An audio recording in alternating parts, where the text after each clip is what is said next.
Motion moved. Discussion. అధ్యక్ష, నిన్న 19/1/2019 తేదీన మన రాష్ట్ర గవర్నర్ గారు ఉభయ సభలను ఉద్దేశించి ప్రసంగించినటువంటి ప్రసంగంపై ధన్యవాదాలు తెలిపేటువంటి తీర్మానానికి మాట్లాడే అవకాశం కల్పించిన తమరికి, గౌరవ ముఖ్యమంత్రి గారికి ధన్యవాదాలు, కృతజ్ఞతలు తెలియజేస్తూ, ఈ రాష్ట్ర ప్రభుత్వం గత 4.5 సంవత్సరాలుగా గౌరవ ముఖ్యమంత్రి వర్యులు కల్వకుంట్ల చంద్రశేఖరరావు గారి నాయకత్వంలో ఈ రాష్ట్రం యొక్క రూపురేఖలు మార్చాలని, రాష్ట్రంలో అనేక సంవత్సరాలుగా అలమటిస్తున్నటువంటి అనేక సమస్యలకు ఒక శాశ్వత పరిష్కారం కనుగొనాలని, మరి 4.5 సంవత్సరాలుగా అనేక సంక్షేమ అభివృద్ధి కార్యక్రమాలను ప్రవేశపెట్టి వాటిని అమలు చేస్తూ ప్రజలకు అందే విధంగా ఈ 4.5 సంవత్సరాలలో అనేక పురోగభివృద్ధిని సాధించినటువంటి విషయాన్ని నేడు మన గవర్నర్ గారి ప్రసంగంలో రాష్ట్రం యొక్క అభివృద్ధి మరి పూసగుచ్చినట్టుగా ఈ రాష్ట్ర అభివృద్ధిని తెలంగాణ ప్రజానికానికి అద్దం పట్టినట్టుగా ప్రసంగించడం చాలా సంతోషంగా ఉంది అధ్యక్ష. అదేవిధంగా గవర్నర్ ప్రసంగం అంటే గత ప్రభుత్వాలలో మేము చూసిన అధ్యక్ష, ఏదో తూతు మంత్రంగా రాష్ట్రం పాలన ఉందా అంటే ఉంది, ప్రసంగంలో చెప్పాలి కాబట్టి చెప్పేటువంటి కొన్ని విషయాలను పొందుపరిచి మరి ఆనాడు చేతులు దులుపుకున్నటువంటి ప్రభుత్వాలను మనం చూసినాం. కానీ ఈరోజు తెలంగాణ పునర్నిర్మాణంలో భాగంగా తెలంగాణ రాష్ట్ర ఏర్పాటు తర్వాత మొట్టమొదటిగా ఏర్పడినటువంటి ప్రభుత్వం అనేక నిర్మాణాత్మకమైనటువంటి కార్యక్రమాలను చేపట్టినటువంటి విషయం ఈ సందర్భంగా నేను సభ దృష్టికి తీసుకొస్తున్నాను అధ్యక్ష.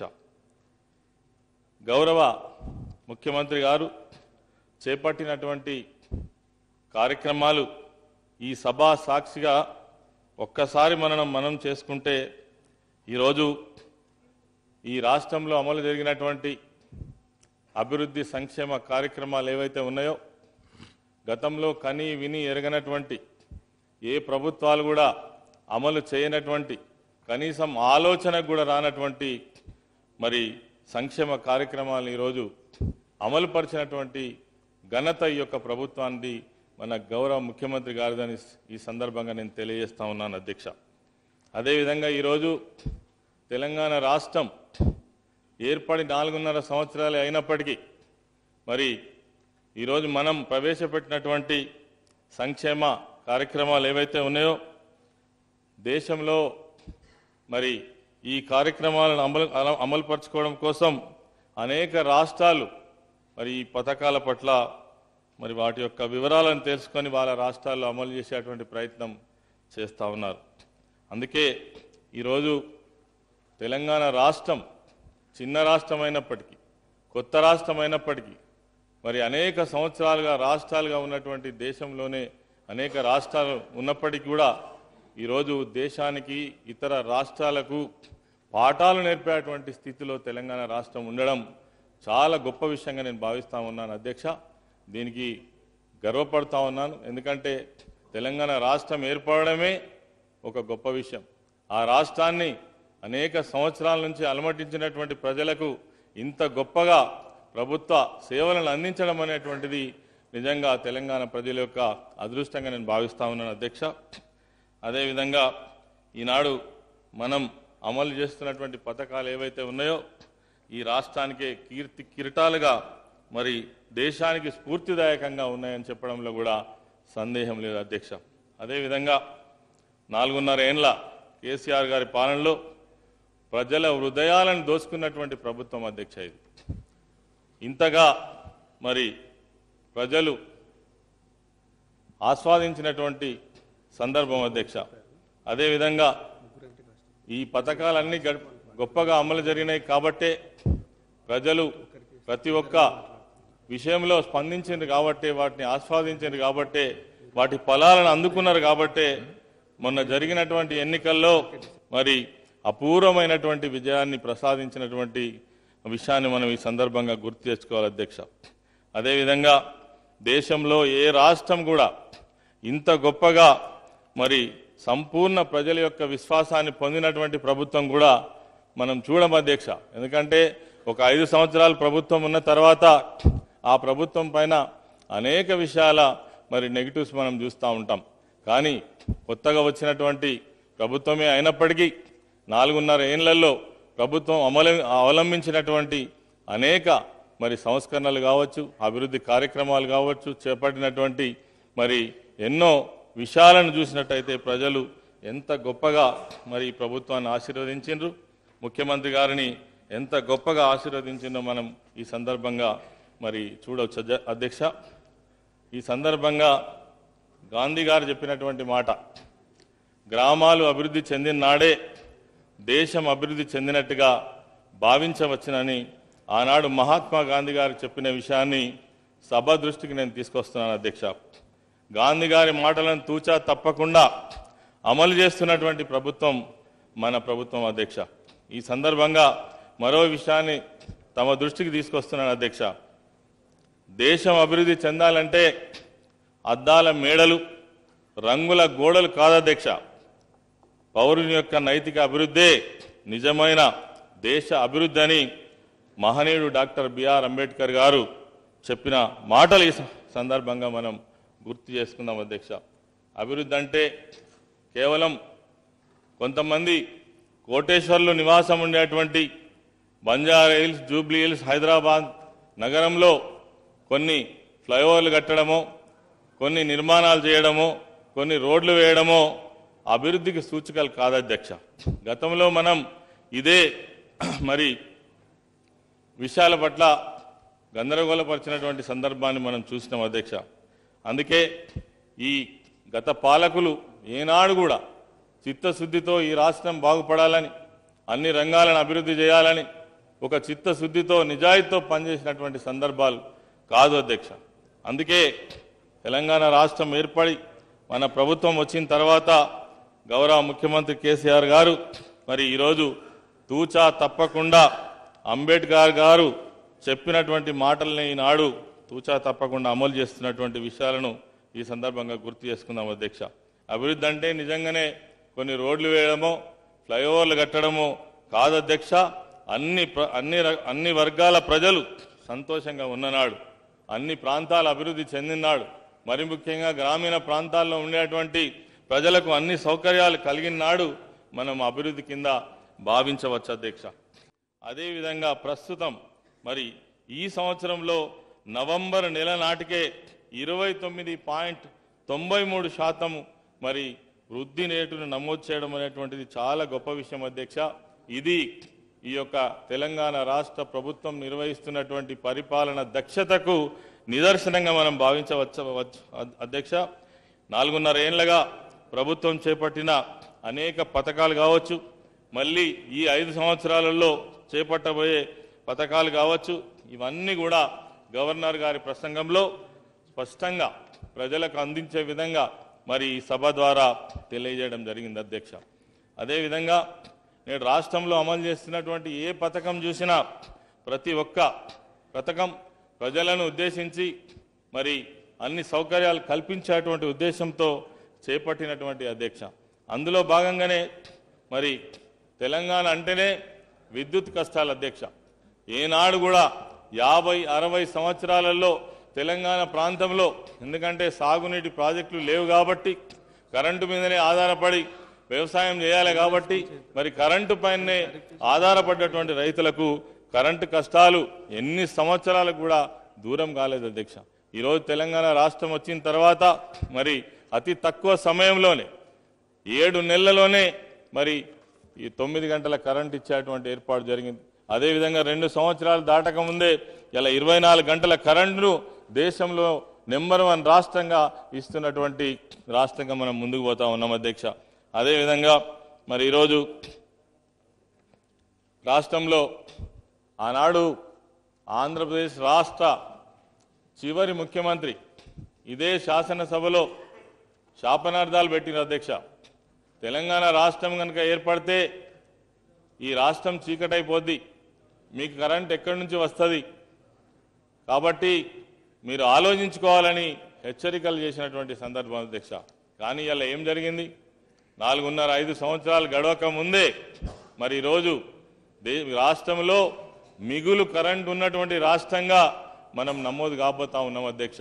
ఈరోజు ఆ రోజు ఉన్నటువంటి కరెంటు లభ్యత కేవలం 7,778 మెగావాట్ల కరెంటు ఉంటే ఈరోజు మరి 28,000 మెగావాట్ల కరెంటును సాధించి దేశంలోనే మిగులు కరెంటు రాష్ట్రంగా మరి నమోదు చేసుకొని ముందుకు పోతున్నటువంటి సందర్భాన్ని చూస్తే రాష్ట్రంలో ఎంత గొప్పగా మరి ప్రభుత్వ పరిపాలన జరుగుతూ ఉన్నది, ఎన్ని గొప్ప చర్యలు తీసుకోవడం వల్ల ఇది సాధించగలిగినాం అనేటువంటిది మనకు అర్థమవుతా ఉంది అధ్యక్ష. కరెంటుకు సంబంధించి ఈ రాష్ట్రంలో 23 లక్షల పంపు సెట్లు ఉండి కరెంటు లేకుంటే వ్యవసాయం సాగనటువంటి పరిస్థితి మనందరికీ తెలుసు. ఆనాడు సమైక్య ఆంధ్రప్రదేశ్లో 3.5 గంటల కరెంటుకు మించి ఇచ్చిన రోజు దాఖలాలు లేవు అధ్యక్ష. కరెంటు లేక బావులలో, బోవులలో, చెరువులలో నీళ్లుంటే కూడా కరెంటు లేక వేలాది ఎకరాలలో పంటలు ఎండిపోయినటువంటి సందర్భాలను మనం చూసినాం అధ్యక్ష. ఇది కేవలం అతి తక్కువ సమయంలో మరి ఇంత అభివృద్ధిని సాధించడం చాలా గొప్ప విషయంగా నేను భావిస్తా ఉన్నా అధ్యక్ష. ఈ సందర్భంగా ఒక్క ప్రశ్న అధ్యక్ష, నేను ఒక మాట అడుగుతా ఉన్నా. ఇది ఆనాటి పాలకులు వారు ఎవరైనా కావచ్చు, కాంగ్రెస్ కావచ్చు, తెలుగుదేశం పార్టీ కావచ్చు, 60 ఏళ్ళు ఏకదాటిగా పాలించినటువంటి పాలకులకు ఈ కరెంటు విషయంలో కోట్లాది మంది రైతులు మరి ఎంతో ఇబ్బంది పడుతుంటే, పంటలు ఎండిపోతుంటే, ఆత్మహత్యలు చేసుకుంటుంటే మరి ఎందుకు కరెంటు కష్టాలను తీర్చాలని ఆ రోజు ఆలోచించలేదని నేను అడుగుతా ఉన్నాను అధ్యక్ష. ఈరోజు ఎందుకు సాధ్యమైంది? ఈ సందర్భంగా నేను ఒక్క మాట చెప్పదలుచుకున్న అధ్యక్ష, ఎవరైతే చిత్తశుద్ధితో పనిచేస్తారో, ఎవరైతే నిజాయితీగా ప్రజల కోసం ప్రజల కష్టాలు తీర్చాలి, ఇదొక జటిలమైన సమస్య, అనేక సంవత్సరాలుగా ఉన్నది, దీన్ని తప్పకుండా పరిష్కారం చేయాలనేటువంటి ఎవరైతే ఆలోచిస్తారో అది వాళ్ళకు సాధ్యమవుతుంది అధ్యక్ష. అదే మన గౌరవ ముఖ్యమంత్రి కేసీఆర్ గారు. ఎందుకు సాధ్యమైంది అధ్యక్ష? 65 ఏళ్లలో మీకు సాధ్యం కాంది, మరి ఒక 7 నెలల్లో ఎట్లా సాధ్యమైంది అధ్యక్ష? ఇది 2 సంవత్సరాలలో 24 గంటల కరెంటును ఇలా పరిశ్రమలకు కావచ్చు, గృహ అవసరాలకు కావచ్చు, ఇతర అవసరాలకు కావచ్చు, వ్యవసాయానికి మరి 24 గంటల కరెంటును ఇచ్చేటువంటి గొప్ప వ్యవస్థ ఈరోజు నిర్మాణం జరిగిందనడంలో ఏమాత్రం సందేహం లేదని ఈ సందర్భంగా తమరికి మనవి చేస్తున్నాను అధ్యక్ష. అదేవిధంగా దేశంలో కానీ అదేవిధంగా రాష్ట్రంలో కానీ వ్యవసాయమే ప్రధానమైనటువంటి జీవనాధారం అని మనందరికీ కూడా తెలుసు. కానీ ఈ రైతుల కష్టాలు తీరడం కోసం, వ్యవసాయ రంగాన్ని అభివృద్ధి చేయడం కోసం మరి గత ప్రభుత్వాలు ఏ రకమైన చర్యలు తీసుకున్నాయి, వాటి కోసం శాశ్వతమైనటువంటి పరిష్కారం ఏమైనా జరిగిందా అంటే మనకు కేవలం పేపర్ల మీద రాతలు తప్ప ఒక శాశ్వత పరిష్కారం జరిగినట్టుగా కనబడదు అధ్యక్ష. ఇలా 24 గంటల కరెంటుతో పాటు ఒక కరెంట్ ఇచ్చి చేతులు దులుపుకోవడం కాదు అధ్యక్ష. 4.5 సంవత్సరాల క్రితం పోతే రైతులకు ఎక్కడ లేని కష్టాలు, సకాలంలో విత్తనాలు దొరకాయి, పురుగు మందులు దొరకాయి, ఎరువులు దొరకాయి, సొసైటీల దగ్గర కాపలు ఉండాలి, మరి కరెంటు కోసం 24 గంటలు పడి కాపులు కాయాలి. ఇవన్నీ అనేక మంది ఆత్మహత్యలు చేసుకున్నటువంటి సందర్భాన్ని మనం చూసినాం అధ్యక్ష. అయితే ఈరోజు తెలంగాణ రాష్ట్రం ఏర్పడ్డ తర్వాత మరి కల్తీ విత్తనాలను నిరోధించడమే కాకుండా కల్తీ విత్తనాలు ఎవరైతే అమ్మే ప్రయత్నం చేస్తున్నారో అటువంటి సంస్థల పైన ఉక్కు పాదం మోపి పీడీ యాక్ట్ను అమలు చేసి అటువంటి చర్యలు జరగకుండా రైతులకు పూర్తి మరి సేఫ్ సైడ్గా వాళ్ళను మరి రక్షణగా తీసుకొచ్చేటువంటి ప్రయత్నం జరుగుతూ ఉంది అధ్యక్ష. పంట సమయంలో పెట్టుబడులు అందించాలనేటువంటి ఒక అద్భుతమైన ఆలోచన చేసి ఈరోజు దేశంలో ఎక్కడి అమలు కానటువంటి పథకం అధ్యక్ష ఇది. ఈ పథకం చూసిన తర్వాత దేశంలోనే కాదు మొత్తం ప్రపంచంలోనే ప్రశంసలు పొందినటువంటి పథకం అధ్యక్ష. ఇది పంట సమయంలో రైతుకు పెట్టుబడిని అందించడం అనేటువంటిది. మరి పంట సమయంలో పెట్టుబడి లేక రైతులు అనేక ఇబ్బందులు పడుతూ ఉంటారు, అప్పుల పాలు అవుతూ ఉంటారు, బ్యాంకు లోన్లు చేస్తూ ఉంటారు. అదేవిధంగా ఇంట్లో సొమ్ములుంటే కుదబెట్టుకోవడం కానీ ఏదైనా వడ్డీకి తెచ్చుకోవడం కానీ ఇటువంటి వాటి అన్నిటి నుంచి కూడా రైతును దూరం చేయాలనే ఉద్దేశంతో ప్రభుత్వమే పంట పెట్టుబడి సహాయం చేయడం అనేటువంటిది చాలా గొప్ప విషయం అధ్యక్ష. మరి గతంలో 2 పర్యాయాలు ఒక ఎకరానికి 4,000 చొప్పున, ప్రతి సంవత్సరం ఒక ఎకరానికి 8,000 చొప్పున రైతులకు అందించినటువంటి ఘనత ఈ ప్రభుత్వానికి మరి ఈ సందర్భంగా తెలియజేస్తా ఉన్నాను అధ్యక్ష. అదేవిధంగా మరి ఈ సంవత్సరం మొన్న కొత్తగా ఎన్నికల్లో మన టీఆర్ఎస్ ప్రభుత్వం ఏర్పడితే దీన్ని 4,000 నుంచి 2,000 మరి 10,000 రూపాయలకు పెంచుతామని చెప్పేసి గౌరవ ముఖ్యమంత్రి గారు ఇచ్చిన మాటను నిలబెట్టుకోవడం ద్వారా మరి గతంలోనే ఈ స్కీమ్ను అమలు చేయడం కోసం 12,000 కోట్ల రూపాయలు అమలు చేసినటువంటి ప్రభుత్వం దీని వ్యయం ఇంకా కూడా మరి 10,000 చేయడం ద్వారా పెరుగుతుందని సందర్భంగా మనవి చేస్తూ, అదేవిధంగా రైతులకు సంబంధించి ఒక భరోసా ఇచ్చేటువంటి ప్రోగ్రాం ఏది లేదు. ఎవరైనా రైతు ఏ కారణంతోటైనా చనిపోతే ఆ కుటుంబం వీధిలో పడడమో లేకపోతే ఏం చేయాలనో దిక్కుతోచని పరిస్థితులలో ఉండేటువంటి ఆ కుటుంబాలను ఆదుకోవాలనే ఉద్దేశంతో మరి రైతు బీమా ప్రోగ్రామును తెలంగాణ రాష్ట్ర ప్రభుత్వం గౌరవ ముఖ్యమంత్రి గారు మరి ప్రవేశపెట్టడం జరిగింది. ఈ యొక్క రైతు బీమా పథకం ద్వారా మరి రైతులకు అనేకమైనటువంటి ఆ రోజు రైతు బీమాకు సంబంధించి మన రాష్ట్ర ప్రభుత్వం 700 కోట్ల రూపాయలు ఖర్చు పెట్టి రైతులకు బీమా సౌకర్యాన్ని కల్పించి ఈ బీమా పత్రాలను స్వయంగా ప్రభుత్వమే రైతు ఇంటికి పోయి అందజేసినటువంటి సందర్భాన్ని మనం చూడవచ్చు అధ్యక్ష. ఆనాడు నిజంగా రైతులు నమ్మలే, ఇది ఏందో ఇది జరుగుతుందా అనేటువంటి ఒక అనుమానం ఉండే. కానీ ఇవాళ ఏమైంది అధ్యక్ష, ఈ పథకం వచ్చి దాదాపు 6 నెలలు కూడా కావస్తలేదు. 5,675 మందికి మరి 283 కోట్ల రూపాయల బీమా డబ్బులను వాళ్ళ కుటుంబంలో 10 రోజులు దాటక ముందు 5 లక్షల రూపాయల చెక్కును వాళ్ళ ఇంట్లో ఇచ్చేటువంటి చాలా గొప్ప కార్యక్రమం అధ్యక్ష. ఇది ఈరోజు ఒక ధైర్యాన్ని ఇచ్చింది రైతుకు. ఈరోజు వాళ్లకు కష్టాన్ని దూరం చేసేటువంటి ఒక ప్రయత్నం. మేము ఈ స్కీమ్ డిజైన్ చేసేటప్పుడు ముఖ్యమంత్రి గారి దగ్గర ఉండి ఆ రోజు ఇదే సభ ద్వారా ఒక మాట మేము అడిగినాం, సార్ ఇది ఇన్సూరెన్స్ అంటే యాక్సిడెంటల్ బెనిఫిట్, మరి యాక్సిడెంట్ అయిన వాళ్ళకి అయితే చాలామంది రైతులు, పేద రైతులు, ఎస్సీలు కానీ ఎస్టీలు కానీ బీసీ వర్గాలు కానీ ఇతరులు కానీ ఈ స్కీమ్ కింద రారు. ఎక్కువ గ్రామీణ ప్రాంతాల్లో మరి అనారోగ్యంతో చనిపోతూ ఉంటారు. మరి వాళ్ళకు కూడా వర్తింపజేస్తే బాగుంటుందంటే తప్పకుండా వర్తింపజేస్తాం, వాళ్ళ కోసమే నేను ఆలోచిస్తున్నానని గొప్ప మాట చెప్పినటువంటి ముఖ్యమంత్రి గారు అధ్యక్ష. ఇది నిజంగా కూడా ఇన్సూరెన్స్ కంపెనీలను ఒప్పించి ఈ స్కీమ్ను అమలు చేయడం ద్వారా ఈరోజు తెలంగాణ రైతాంగానికి ఒక ధైర్యాన్ని ఇచ్చినటువంటి ప్రోగ్రాం అధ్యక్ష ఇది. అదేవిధంగా ఇరిగేషన్ రంగంలో మరి సమూలమైనటువంటి మార్పులు తీసుకురావాలని, ఇరిగేషన్ రంగంలో మార్పులు రావాలంటే ప్రాజెక్టుల నిర్మాణం కావాలి. మరి ప్రాజెక్టుల నిర్మాణం కావడంతో ఈరోజు మన గౌరవ ముఖ్యమంత్రి గారు 1 కోటి ఎకరాలకు నీళ్ళు ఇవ్వాలనేటువంటి కంకణంతో మరి ముందుకు పోతా ఉన్నారు. ముందుకు పోతా ఉంటే కోర్టులలో కేసులేసి ప్రాజెక్టులు ఆపాలనేటువంటి ఈ దుర్మార్గమైనటువంటి ఆలోచన ఏందో మరి ప్రతిపక్షంలో ఉన్నటువంటి నాయకులు ఎవరైతే కోర్టులకు వెళ్ళి మరి కేసులు నమోదు చేపిస్తున్నటువంటి వాళ్ళు ఉన్నారో గుండె మీద చేసుకొని ఆలోచన చేయాల్సినటువంటి అవసరం ఉంది. నిన్న జరిగినటువంటి ఎన్నికలలో ప్రజలు ఇచ్చిన తీర్పు తర్వాతనైనా మీ అభిప్రాయాన్ని మార్చుకుంటారని నేను భావిస్తా ఉన్నాను అధ్యక్ష. ఎందుకంటే రాజకీయాలు ఏవైనా కావచ్చు, ప్రజల సంక్షేమం కోరే వాళ్ళే నిజమైనటువంటి రాజకీయ నాయకులు, రాజకీయ పార్టీలు. ఆ దిశగా మరి మీరు సహకరించాలని, అభివృద్ధిలో కలిసి రావాలని కూడా నేను ఈ సందర్భంగా కోరుతా ఉన్నాను అధ్యక్ష.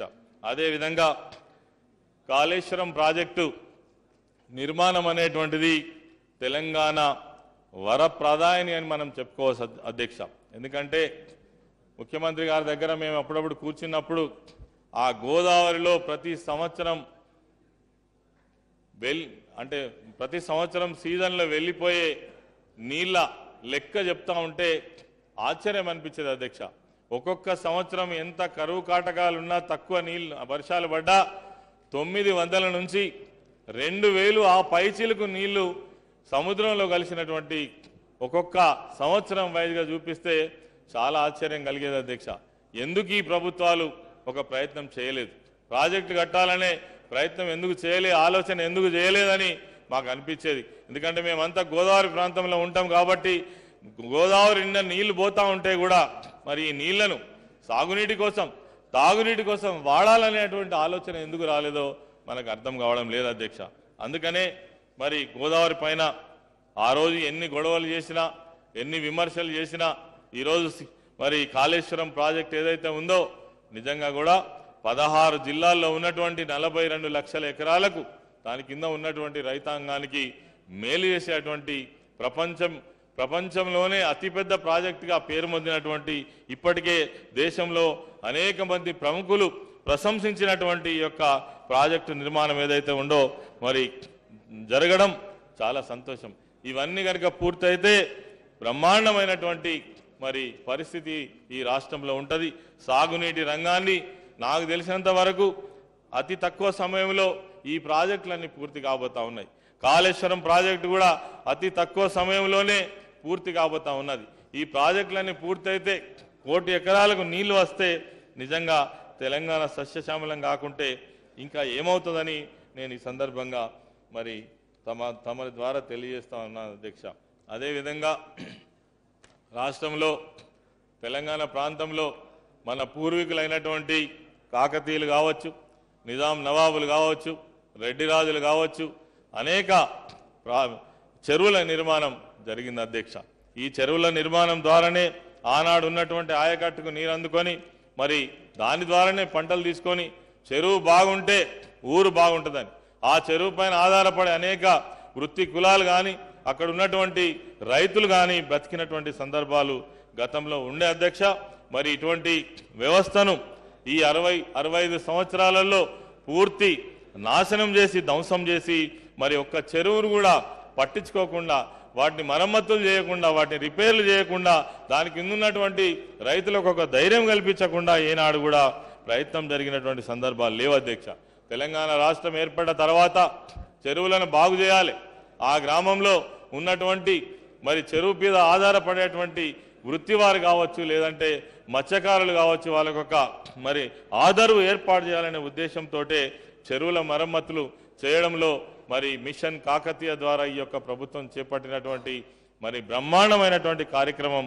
46,000 చెరువులు ఈ రాష్ట్రంలో ఉంటే 20,171 చెరువులను 4 విడతలుగా మరి పూర్తి చేసినటువంటి ఘనత ఈ యొక్క ప్రభుత్వానిదని ఈ సందర్భంగా నేను మనవి చేస్తాను ఉన్నాను అధ్యక్ష.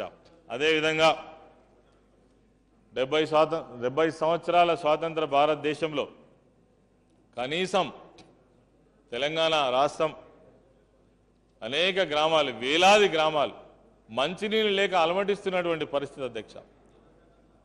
గ్రామాలే కాదు, పట్టణాలలో కూడా 3 రోజులకు ఒకసారి, 5 రోజులకు ఒకసారి, 10 రోజులకు ఒకసారి మంచినీళ్ళు ఇస్తున్నటువంటి దుస్థితి ఈ నిమిషానికి కూడా కొనసాగుతున్నది అధ్యక్ష. తెలంగాణ రాష్ట్రం ఏర్పడిన తర్వాత ఒక శాశ్వతమైనటువంటి పరిష్కారం కనుగొనాలనే ఉద్దేశంతో మరి ఇంటింటికి సురక్షితమైనటువంటి మంచినీళ్ళు అందించాలనే ఉద్దేశంతో మరి చేపట్టినటువంటి కార్యక్రమమే మిషన్ భగీరథ కార్యక్రమం. మరి ఇది దాదాపుగా 99% ప్రోగ్రాం అంతా కూడా పూర్తిగా అవస్థ ఉన్నది. అంటే దీన్ని బట్టి ఒకటే అర్థమవుతున్నటువంటి విషయం ఒకటే అధ్యక్ష, ఒక స్పృహ ఉన్నటువంటి ప్రభుత్వం దానికోసమే ఈ మౌలిక సదుపాయాలను ఏర్పాటు చేయడంలో ఎంత ప్రాధాన్యత ఇచ్చిందో మనకు అర్థమవుతా ఉంది అధ్యక్ష. కాబట్టి మిషన్ భగీరథ కార్యక్రమం ఏదైతే ఉందో అతి తొందరలో మరి పూర్తి చేసి ప్రతి ఇంటికి కూడా సురక్షితమైనటువంటి నీళ్ళు ఇచ్చే బ్రహ్మాండమైన కార్యక్రమం ఈ రాష్ట్రంలో అమలు జరగడం చాలా సంతోషం అధ్యక్ష. అదేవిధంగా ఆసరా పెన్షన్స్ ఈ ప్రభుత్వంలో చాలా గొప్పగా అమలు జరుపుతున్నటువంటి విషయం తమరి ద్వారా మరి నేను తెలియజేస్తా ఉన్నాను అధ్యక్ష. ఆసరా పెన్షన్లు గత ప్రభుత్వాలు మరి పెన్షన్స్ ఉండే అధ్యక్ష, పేరుకు మాత్రం 200 పెన్షన్ ఉండే. ఆ పెన్షన్స్ కూడా చాలా అరాకొర పెన్షన్స్, ఆ గ్రామంలో కొంతమందికి మాత్రమే వచ్చేది. కానీ ఇలా పెన్షన్స్ వ్యవస్థ తెలంగాణ ప్రభుత్వం వచ్చిన తర్వాత ముఖ్యమంత్రి గారి ఆలోచన విధానం ఒక పెన్షన్ అంటూ ఇస్తే అది నిజంగానే ఆసర కావాలి ఆ మనిషికి అని ఆలోచించి ఆ రోజు 200 పెన్షన్ను 1000 రూపాయలు చేసినటువంటి ఘనత. అదేవిధంగా ఒకరికి కాదు అన్ని వర్గాలకు కూడా పెన్షన్స్ ఇలా నేత కార్మికులకు కావచ్చు, గీత కార్మికులకు కావచ్చు, వికలాంగులకు కావచ్చు, వితంతులకు కావచ్చు, వృద్ధులకు కావచ్చు, మరి ఎంతో మందికి ఈ యొక్క పెన్షన్లను ఇవ్వడం ద్వారా మొన్న ఎన్నికలలో ఈ పెన్షన్ల యొక్క ప్రభావం అంటే ఎంత ఎఫెక్ట్గా ఉన్నదో కొట్టొచ్చినట్టుగా కనబడ్డది అధ్యక్ష. ఎందుకంటే అమ్మా మీరు ఓటు ఎట్టేస్తారని అడిగితే మేము కేసీఆర్ సార్కి వేస్తాం డైరెక్ట్గా చెప్పినటువంటిది. ఎందుకమ్మా కేసీఆర్ సార్కి ఎందుకు వేస్తామని ఎవరైనా అడిగితే ఆయన అన్నం పెడుతున్నాడు తింటున్నాం, మా కొడుకు బిడ్డ కూడా పట్టించుకుంటలేరు, కానీ మాకు ఇలా పెద్ద కొడుకు కేసీఆర్ అని చెప్పినటువంటి బ్రహ్మాండమైనటువంటి ప్రోగ్రాం అధ్యక్ష. ఇది ఇలా 40 లక్షల మందికి పెన్షన్లు ఇస్తున్నటువంటి ఏకైక ప్రభుత్వం దేశంలో తెలంగాణ ప్రభుత్వం అధ్యక్ష. అదేవిధంగా ఈ పెన్షన్లను ఈ కొత్త ప్రభుత్వంలో మొన్న ఎన్నికల సమయంలో ఇచ్చినటువంటి హామీ మేరకు 1000 రూపాయల పెన్షన్ను 2016 చేయడం, అదేవిధంగా వికలాంగులకు ఇచ్చేటువంటి 1500 పెన్షన్ను 3016 చేయడంతో పాటు మరి ఈ వృద్ధులకు వయో పరిమితిని కూడా 57 సంవత్సరాలకు తగ్గించడం ద్వారా మళ్ళీ ఒక 11 లక్షల మందికి పెన్షన్లు కొత్తగా వచ్చేటువంటి ఏర్పాటును కూడా మరి చేయడం జరిగింది అధ్యక్ష. బీసీ వర్గాల నుంచి వచ్చినటువంటి మరి రిక్వెస్ట్ను డిమాండ్ చూసిన తర్వాత బీసీ వర్గాలకు ఉన్నత వర్గాలలో కూడా పేదవాళ్ళందరికీ కూడా అమలు చేయాలనే ఉద్దేశంతో మరి అలా అమలు జరుగుతున్నటువంటి మరి కళ్యాణ లక్ష్మి, షాదీ ముబారక్ ముస్లిం సోదరులకు, మైనారిటీ వర్గాలకు ఇది ఒక వరంగా మరి ముందుకు పోతా ఉన్నది. ఈరోజు 1,116 రూపాయల మరి పరిహారాన్ని పెళ్లి సమయంలో ఆడపిల్ల తల్లిదండ్రులకు ఇవ్వడం అనేటువంటిది చాలా గొప్ప సంక్షేమ పథకంగా నేను భావిస్తా ఉన్నాను అధ్యక్ష. అదేవిధంగా మరి పెద్ద ఎత్తున గురుకుల పాఠశాలలు ఏర్పాటు చేయడం, విద్యార్థులకు సన్న బియ్యంతో అన్నం పెట్టడం, ఎస్టీలకు ప్రత్యేక నిధిని ఏర్పాటు చేయడం, పరిపాలనా సంస్కరణలు తీసుకురావడం, కొత్త జిల్లాలు, కొత్త డివిజన్లు, కొత్త మండలాలు, కొత్త గ్రామ పంచాయతీలు ఏర్పాటు చేయడం, అదేవిధంగా కేసీఆర్ కిట్, కంటి వెలుగు లాంటి మరి అనేక బస్తీ దవాఖానాలు లాంటి ప్రజా ఆరోగ్యానికి సంబంధించినటువంటి అనేక కార్యక్రమాలను కూడా ఈ రాష్ట్రంలో అమలు చేయడం జరుగుతూ ఉంది అధ్యక్ష. చాలా గొప్పగా ఉంది. మరి 2 తరాలకు సరిపోయేటువంటి డబల్ బెడ్రూమ్ ఇల్లు కూడా మరి ముఖ్యమంత్రి గారు ఎంతో మరి దీనిపైన శ్రద్ధతో ఈ కార్యక్రమాన్ని అమలు చేయించడం జరుగుతూ ఉంది అధ్యక్ష. అదేవిధంగా కుల వృత్తులను ప్రోత్సహించాలనే ఉద్దేశంతో మరి ఈ రాష్ట్రంలో ఉన్నటువంటి గొల్ల కుర్మలను ఒకవైపు మరి మాంసం కొరతను అధిగమించడంతో పాటు అదే వృత్తిపైన ఆధారపడి జీవిస్తున్నటువంటి గొల్ల కుర్మలు ఎవరైతే ప్రతి గ్రామంలో ఉండేటువంటి గొల్ల కుర్మలకు మరి వాళ్ళ గొర్రెలను అందించినట్టయితే ఈ రాష్ట్రంలో ఒక వర్గం బాగుపడుతుంది, మరి ఈ రాష్ట్రానికి ఆదాయం వస్తుంది, వాళ్ళు స్వతహాగా ఆర్థికంగా ఎదుగుదల ఉంటుందనే ఉద్దేశంతో మరి ఈ రాష్ట్రంలో గొర్రెల పంపిణీ జరిగింది. ఇది చాలా అద్భుతమైనటువంటి కార్యక్రమం. ఈరోజు గొల్ల కుర్మ సోదరులు చాలా సంతోషంగా ఉన్నారు. కేవలం గొర్రెలిచ్చి మాత్రమే ఊరుకోలేదు అధ్యక్ష.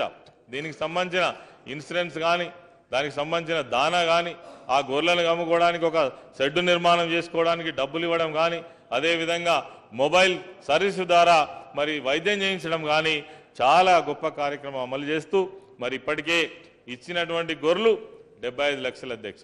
ఈ 75 లక్షల గొర్రెలకు మళ్ళీ ఉత్పత్తి పెరిగి గణనీయంగా వాళ్ళు 1200 కోట్ల రూపాయల మరి ఆర్థిక లాభాన్ని పొందడం అనేటువంటిది చాలా గొప్ప విషయంగా నేను భావిస్తున్నాను అధ్యక్ష.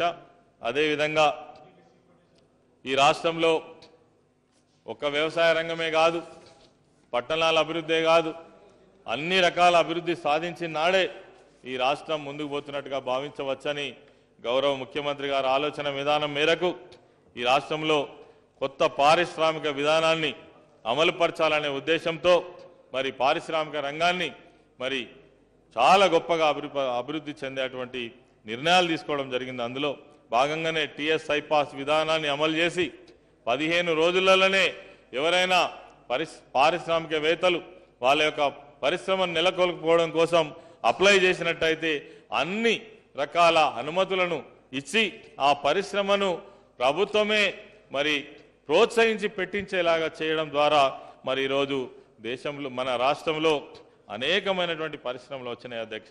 ఈరోజు ఇప్పటికే మరి అనుమతులు ఇచ్చినటువంటి పరిశ్రమలే దాదాపు 8,858 పరిశ్రమలకు ఇప్పటికే అనుమతులు ఇవ్వడం జరిగింది అధ్యక్ష.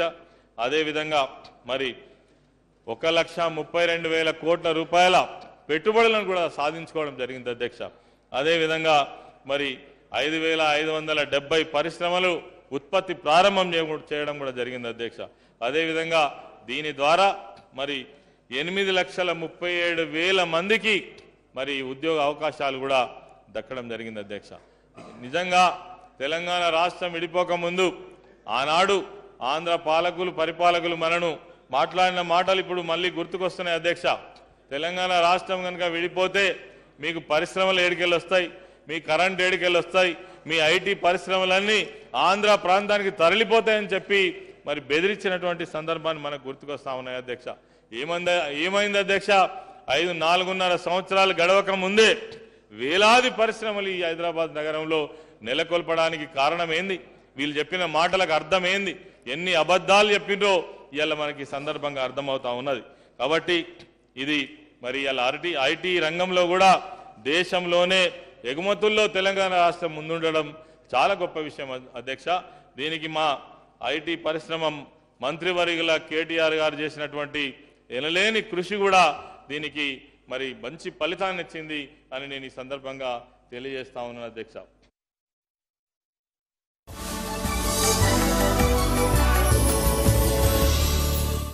విజయవాడకి ఒక విశేషం. ఇంకా VAలో మీ డబ్బులు వేస్ట్ చేయొద్దు. జనవరి 21న మీ లలిత జ్యువెలరీ విజయవాడకు వస్తోంది. వరల్డ్స్ లార్జెస్ట్ జ్యువెలరీ షోరూమ్ లలిత జ్యువెలరీ, సిద్ధార్థ నగర్, విజయవాడ. డబ్బులు ఎవరికి ఊరికే రావు. లక్ష్మీబాయిని కంపెనీ హెచ్చరిస్తోంది, కోటని ఖాళీ చేసి మా అధ్యయనం చేయాలని. మేం మా ఝాన్సీని అధీనం చెయ్యం.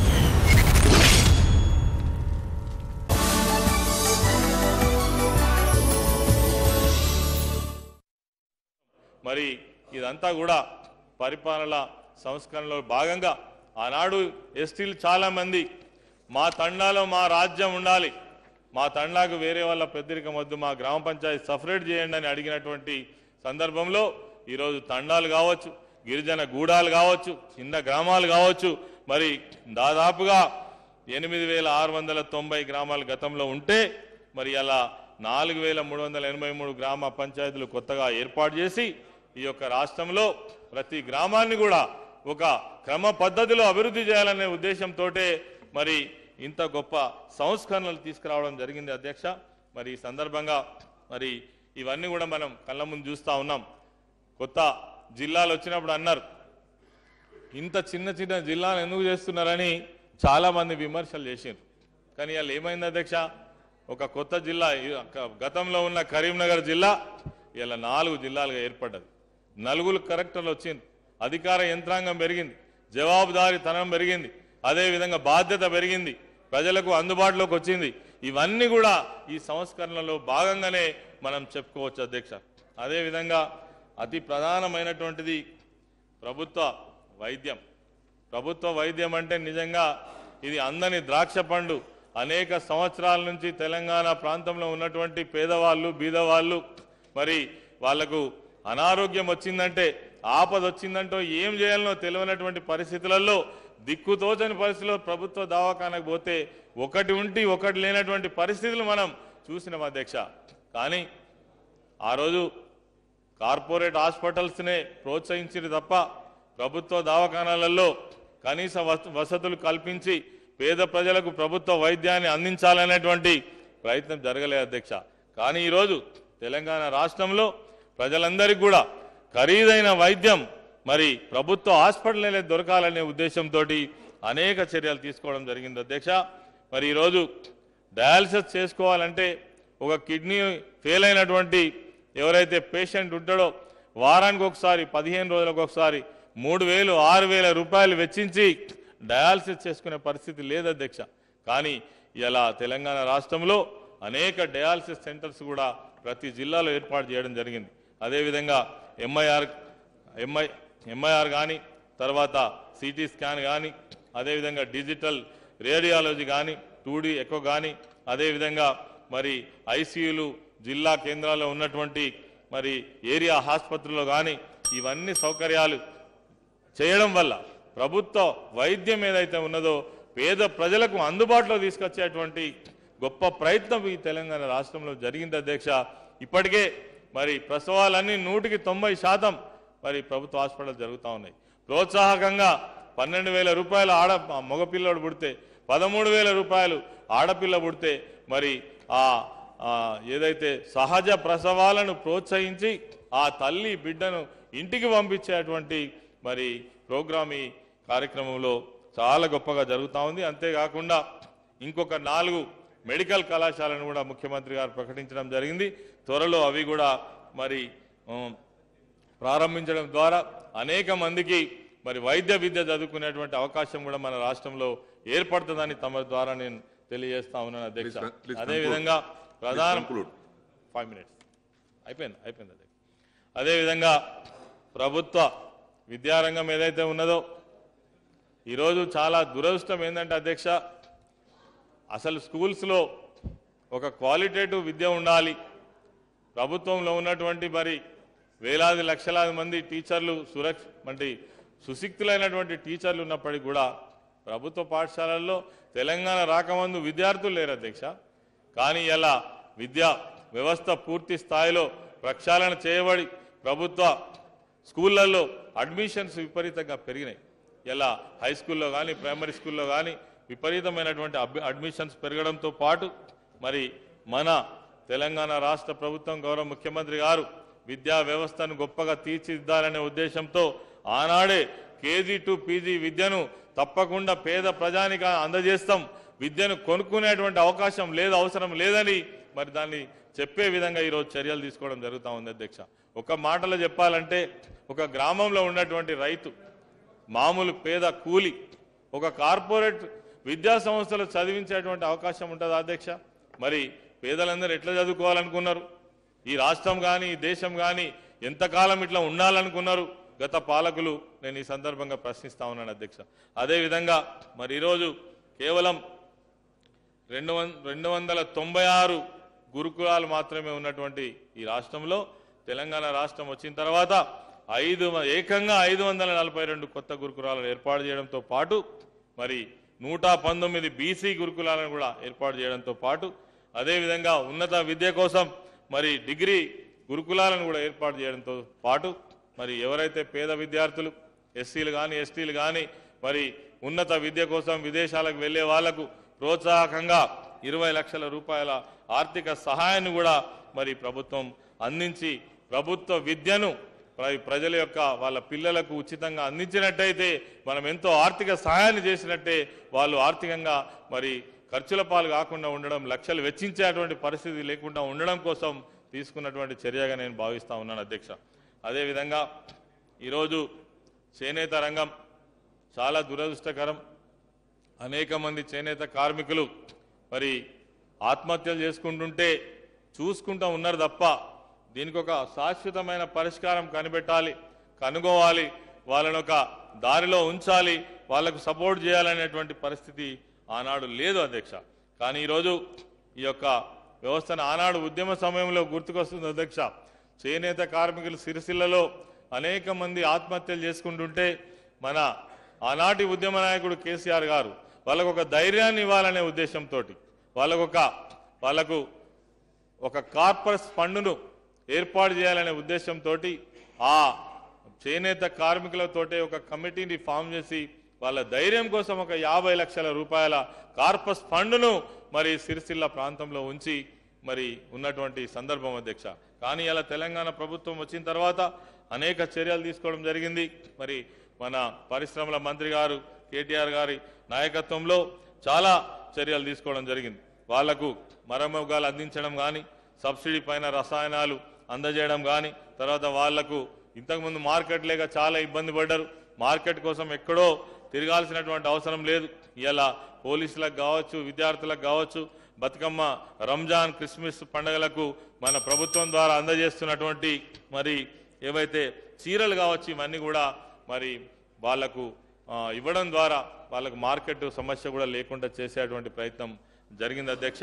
కాబట్టి మొత్తంగా నేను ఈ సందర్భంగా తెలియజేసేది ఒకటే అధ్యక్ష, ఎన్ని విషయాలు చెప్పినా గౌరవ ముఖ్యమంత్రి కేసీఆర్ గారు కలలు కంటున్నటువంటి బంగారు తెలంగాణ నిర్మాణం అంటే ఈ 4.5 సంవత్సరాల్లో అమలు జరుగుతున్నటువంటి మరి రూపొందించినటువంటి ప్రతి కార్యక్రమం కూడా అదే దిశగా ప్రయాణం చేస్తున్నట్టుగా మనం భావించాలి అధ్యక్ష. మరి ఇది దృష్టిలో పెట్టుకొని నేను ఈ సందర్భంగా ఒక్కటే మాట చెప్తున్నా అధ్యక్ష, బంగారు తెలంగాణ అంటే నిజంగానే బంగారు కరిగించి పూతలు పూస్తే బంగారు తెలంగాణ కాదు అధ్యక్ష.